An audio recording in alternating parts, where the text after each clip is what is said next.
अस्सलामु अलैकुम वरहमतुल्लाहि वबरकातुहू। प्यारे दोस्तों, एक शख्स अपनी बीवी की कब्र पर 5 सालों तक रोता रहा। 5 साल तक अपनी बीवी के गम में आंसू बहाता रहा। उसके बाद एक दिन उसकी बीवी की कब्र में कुछ ऐसा हुआ जिसको देखकर शोहर के भी होश उड़ गए। और यही नहीं, इसके बारे में जानकर प्यारे दोस्तों आप भी हैरान और परेशान हो जाएंगे। इसलिए आज का ये वीडियो आप लोगों के लिए बहुत खास है। आप इस वीडियो को स्किप किए बिना आखिर तक ज़रूर देखें और अपने कुछ दोस्तों के साथ भी ज़रूर शेयर करें ताकि ये वीडियो दूसरे लोगों तक भी पहुंच सके। तो चलिए दोस्तों शुरू करते हैं। प्यारे दोस्तों, बनी इसराइल में एक शख्स था जिसकी बीवी बड़ी हसीन व जमील थी, हुस्न की मलिका थी। उसको अल्लाह तबारक व तआला ने बड़े ही हुस्न से नवाजा था और ये शख्स अपनी बीवी से बहुत ज़्यादा मोहब्बत किया करता था। ये अपनी बीवी के नाम पर मर मिटने को तैयार था, लेकिन अल्लाह का करना ऐसा हुआ कि एक दिन उसकी बीवी का अचानक से इंतकाल हो गया। उसकी बीवी इस दुनिया फ़ानी से चल बसी। जब उस शख्स की बीवी का इंतकाल हुआ तो इस बात का उसको बहुत ही गहरा सदमा पहुंचा। उसका रो रो कर बुरा हाल हो गया। और यही नहीं, फिर ये शख्स काफ़ी अरसे तक अपनी बीवी की कब्र पर बैठकर रोता रहा, खून के आंसू बहाता रहा। ऐसे करते करते 5 साल का वक्त गुजर गया, लेकिन ये शख्स अपनी बीवी के गम में उसकी कब्र पर बैठकर ऐसे ही रोता रहा, वहीं पर जागता और फिर उसी कब्र के ऊपर ही लेट जाता। इस तरह से उसने कब्रिस्तान में 5 साल का वक्त बिता दिया, लेकिन ये अपनी बीवी की जुदाई का सदमा बर्दाश्त न कर सका। प्यारे दोस्तों, एक दिन ये शख्स अपनी बीवी की कब्र पर बैठा हुआ रो रहा था। कितने में जनाब ईसा अलैहिस्सलाम का उधर से गुजर हुआ। आपने देखा कि एक शख्स कब्र पर बैठकर बेतहाशा रो रहा है, ज़ारों कतार रो रहा है। ये देखकर आप उस शख्स के करीब गए और जाकर पूछा, मियाँ क्यों रो रहे हो? आप जिस कब्र पर बैठकर रो रहे हैं ये कब्र किसकी है? तो ये सुनकर वो शख्स कहने लगा, हज़रत मैं अपनी बीवी से बहुत मोहब्बत किया करता था, मैं अपनी बीवी को दिलो जान से चाहता था, लेकिन एक दिन मेरी बीवी का अचानक से इंतकाल हो गया और वो यहाँ पर आ गई। मैं जिस कब्र पर बैठकर रो रहा हूँ ये मेरी बीवी की कब्र है। ए अल्लाह के नबी, मेरी बीवी के इंतकाल ने मुझे चकनाचूर कर दिया है। मुझे इस बात का इतना गहरा सदमा पहुंचा कि मैं इसको बर्दाश्त नहीं कर पा रहा हूं। मैं अब हर वक्त अल्लाह से मौत मांगता हूं, अल्लाह से दुआ करता हूं कि या अल्लाह मुझे भी मौत दे दे ताकि मैं जल्दी से अपनी बीवी के पास चला जाऊं, लेकिन अल्लाह मुझे मौत भी अता नहीं कर रहा। अरसा गुजर गया है मुझे मेरी बीवी की इस कब्र पर बैठकर रोते हुए, लेकिन अल्लाह मेरी फरियाद को नहीं सुन रहा। प्यारे दोस्तों, हज़रत ईसा अलैहिस्सलाम ने जब उस शख्स की ये कैफियत देखी, जब उसकी ये हालत देखी, तो आपने फरमाया, ए शख्स रो मत, मैं अल्लाह की दी हुई अता से, अल्लाह की मदद से तेरी इस बीवी को फिर से जिंदा कर देता हूँ, लेकिन आज के बाद तुझे रोना नहीं है। ये सुनकर वो शख्स बहुत खुश हो गया। उसके बाद जनाब ईसा अलैहिस्सलाम ने अपना असा मुबारक उस कब्र पर मारा। उस कब्र में सोने वाले को आवाज़ लगाई कि एक कब्र में सोने वाले अल्लाह के हुक्म से खड़ा हो जा। आप अलैहिस्सलाम का इतना कहना था कि वो कब्र एकदम फट पड़ी। उस कब्र के अंदर से एक हबशी गुलाम बाहर निकला। उसकी शर्मगाह को कीड़े खा रहे थे। वो हबशी जैसे ही कब्र से बाहर निकला और जैसे ही उसने जनाब ईसा अलैहिस्सलाम को देखा तो उसने सबसे पहले आपका कलिमा पढ़ा। वो पुकार उठा, ला इलाहा इल्लल्लाह ईसा रूहुल्लाह। वो हबशी इस तरह से आपका कलमा पढ़ता हुआ कब्र से उठ गया।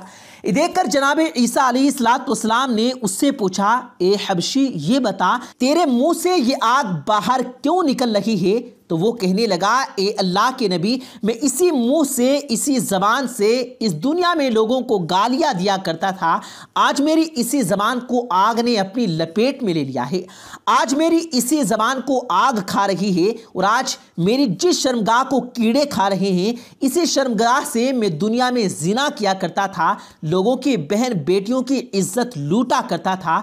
उस हबशी को देखकर वो शख्स कहने लगा, हज़रत ये मेरी बीवी की कब्र नहीं, ये कब्र तो इस हबशी की है, मेरी बीवी की कब्र तो इसके साथ वाली है।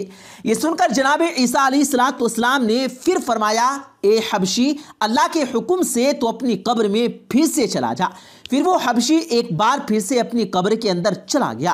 प्यारे दोस्तों, फिर जनाब ईसा अलैहिस्सलाम एक दूसरी कब्र पर गए, अपनी तवज्जो डाली, अपना असा मुबारक उस कब्र पर लगाया। फिर आपने कहा, एक कब्र में सोने वाले, अल्लाह के हुक्म से उठ जा। आपका सिर्फ इतना कहना था कि अचानक से वो कब्र भी फट पड़ी। उसमें एक औरत अपने बालों को झाड़ते हुए उठ खड़ी हुई। उस औरत ने जनाब ईसा अलैहिस्सलाम को देखकर कलमा नहीं पढ़ा। उस औरत को देखते ही वो शख्स खुशी से झूम उठा और कहने लगा, ए अल्लाह के नबी, यही मेरी बीवी है, यही वो औरत है जिससे मैं दिलो जान से मोहब्बत करता हूँ, जिससे मैं बहुत ज़्यादा प्यार करता हूँ। इसी औरत की जुदाई ने मुझे चकनाचूर कर दिया है। ये सुनकर जनाब ईसा अलैहिस्सलाम ने फरमाया, ए शख्स, जा अपनी बीवी को लेकर चला जा। वो शख्स दुख दर्द का मारा हुआ, रो रो कर थका हुआ था। काफी अरसे से उसने सुकून की नींद नहीं ली थी, इसलिए अब उस पर नींद का गलबा तारी हो गया।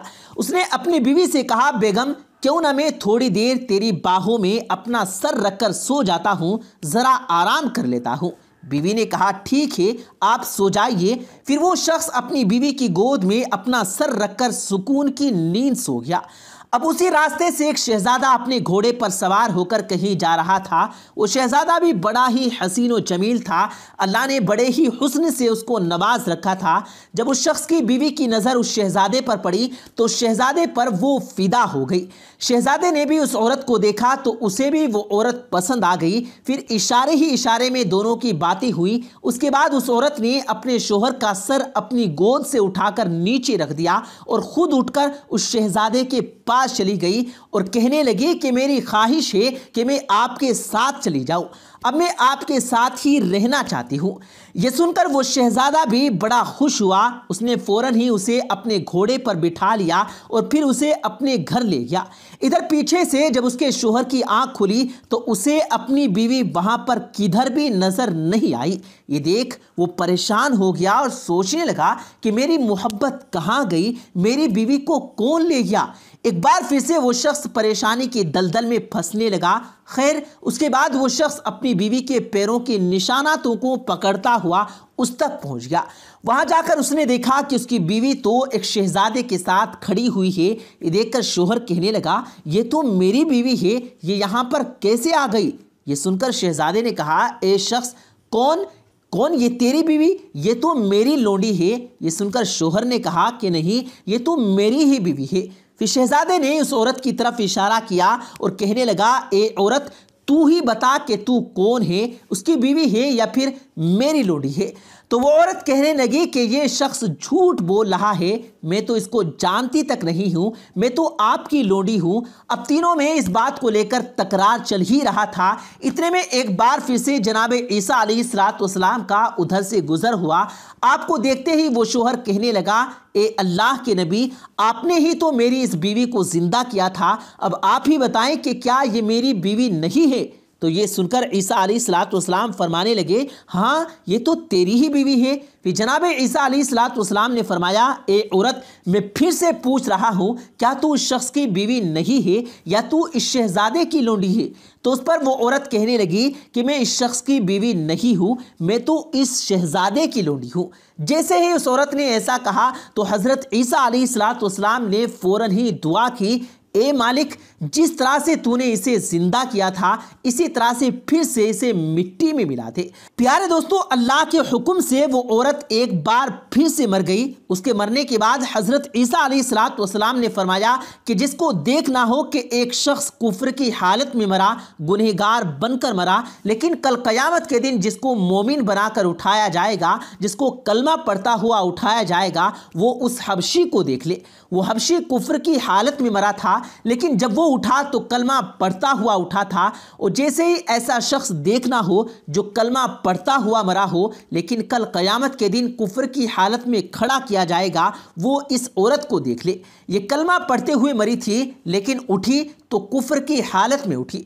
उसके बाद जनाब ईसा अलैहिस्सलाम ने अपना हाथ उस शख्स के कंधे पर रखा और फरमाने लगे, ए शख्स, तूने इतना इश्क मेरे करीम रब का किया होता, इस औरत की जगह पर अपने अल्लाह से प्यार किया होता, सालों साल गुजर गए तुझे इसकी कब्र पर रोते हुए, तूने इसके लिए अपना सब कुछ बर्बाद कर दिया।